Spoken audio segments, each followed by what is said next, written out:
I want to say two statements here. Listen carefully to them. One is, everybody has to fail. I said everybody has to fail. Say it out loud.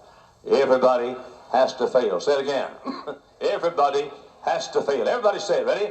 Everybody has to fail. Statement number two, nobody has to be a failure. Nobody has to be a failure. I said everybody has to fail. I fail. You fail. You fail. You fail. You fail. Everybody has to fail. And every young person in this room will someday disappoint himself and disappoint his mom and disappoint his dad. But blessed be God, you can always get back up and you can say, I may have failed, but by cracky, I'm not going to be a failure. You don't have to be a failure. Now I want you to listen carefully. Look at me. Failing is the ingredient from which failure is made. Let me give you the formula for failure. Failing plus failing plus failing plus failing plus failing plus failing plus failing equals failure. Statement number two. Failing is the success from which, or is the formula from which success is made. Let me give you the formula for success.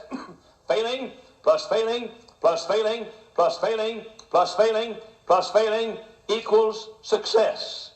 Now, since all of us fail and all of us disappoint ourselves, then all of us have the ingredient to make a failure. Failing plus failing plus failing plus failing plus failing equals failure. But if the same formula is for success, failing plus failing plus failing plus failing equals success, then everybody in this room today has at your disposal what it takes to be a flop, a miserable, wretched, ruined flop, and you also have the same ingredients to make a great, wonderful, abounding success. The difference in a failure and a success is that success is just a few miles down the same highway past failure.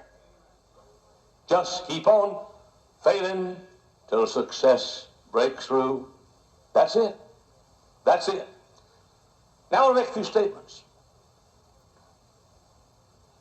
First is, God had something to be done.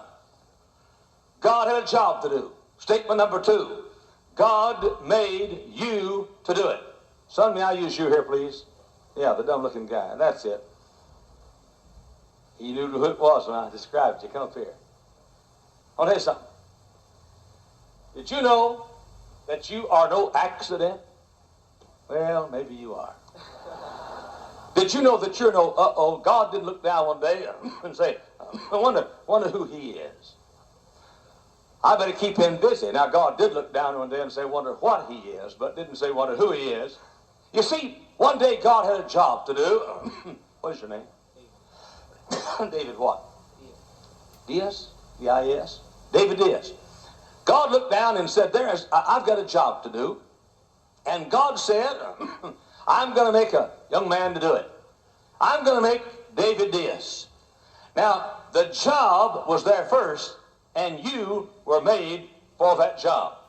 Now, that means that there's something you can do, David D.Th., that Jack Hyles can't do. And there's something you can do that Wendell Evans can't do. And there's something you can do that Jim Wirtz can't do.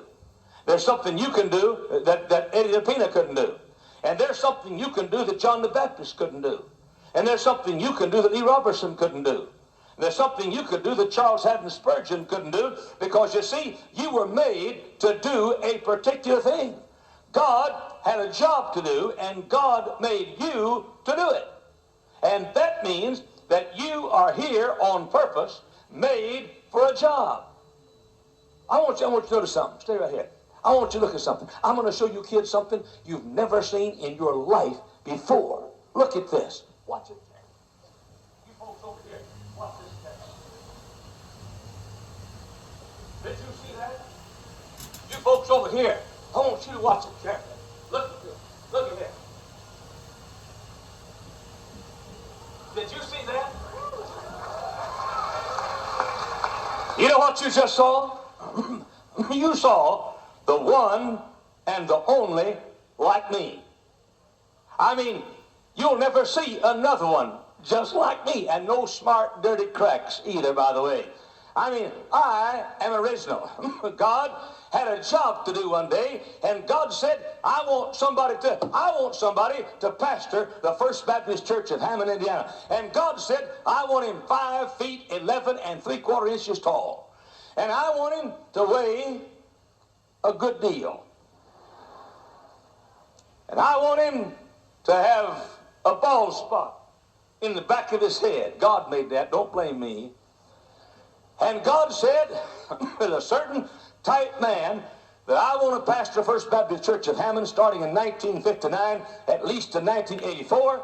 And God made me according to the needs of the First Baptist Church of Hammond. And God knew we'd have a youth conference this week. And God made me to be this week what you needed me to be. That means, bless God, there's something I could do the Apostle Paul couldn't do. There's something I could do that Elijah couldn't do. There's something I could do that Billy Sunday couldn't do. There's something I could do that Dwight L. Moody couldn't do. Hey, look at me again, folks. Did you understand that? Look at there. You folks over here, get a good look. You may never see one like this again. I am the only one. And by the way, so are you. This Eddie, David, Jones, D.Th.S. David D.Th.S. is the only one of his kind. Never has been a fella had a head hair exactly like that before. Never has been a fella had a pug nose exactly like that before. Never has been. Listen, God had a job to do, and David D.Th.S., God made you to do it. Now, son, I want you to hear me. Don't you miss it. Don't you miss it. You weren't put here just to eat, drink, and play. God has a reason for David D.Th.S. being alive. And God made you for a purpose. And don't you miss it. Before your body lies in the grave, and before your picture is on the obituary page, and your name is listed in the obituary column, you be sure that David D.Th.S. has done exactly what God Almighty intended for David D.Th.S. to do when he was made. Thank you, David. Give him a hand.